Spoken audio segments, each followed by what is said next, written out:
Brought to you by DK Audio. DK Audio presents DK Life Stories, Marie Curie by Nell Walker. Read by Penelope Rawlins. Dear listener, it's not always easy to follow your dreams, and Marie Curie knew this better than anyone. She grew up in Europe over 150 years ago, at a time when it was almost impossible for a woman to take up a career in science. However, in the face of many obstacles, she triumphed. Marie is the first and only woman in history to win 2 Nobel Prizes for her discoveries in physics and chemistry.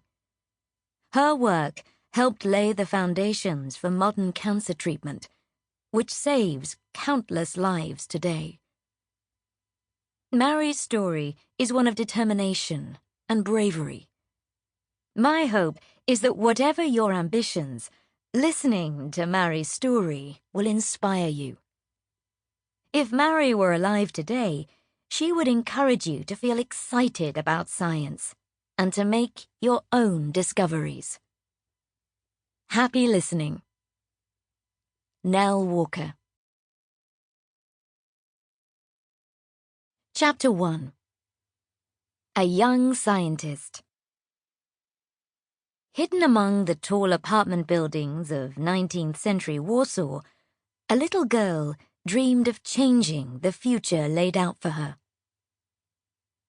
The girl lived in a part of Poland that was under strict Russian rule, at a time when women and men were not treated the same.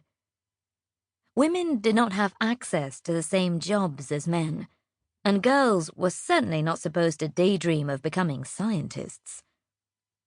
For a woman, the world of science was almost untouchable. It belonged to men. But the little girl in Warsaw was determined to break into it and become a scientist.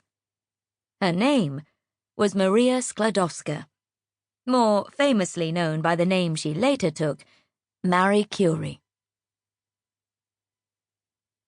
It all began when Maria's father brought home a box of scientific equipment from his teaching laboratory, where lucky students were shown how to do chemistry experiments.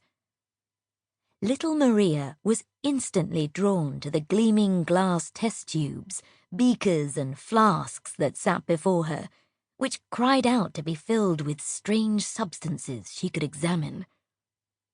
She was determined to learn how all the equipment worked, and to one day use it in experiments of her own. Did you know, scientists use thermometers in experiments to find out how hot a substance is in degrees Celsius or Fahrenheit.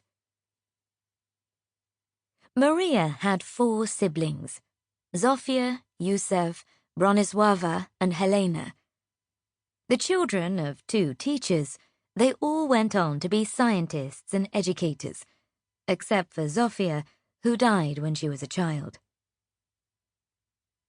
Władysław Sklodowski, Maria's father, had encouraged his children's scientific curiosity from an early age, being a man of science himself. For many years, he had taught mathematics and physics at a gymnasium, a European high school specializing in advanced education.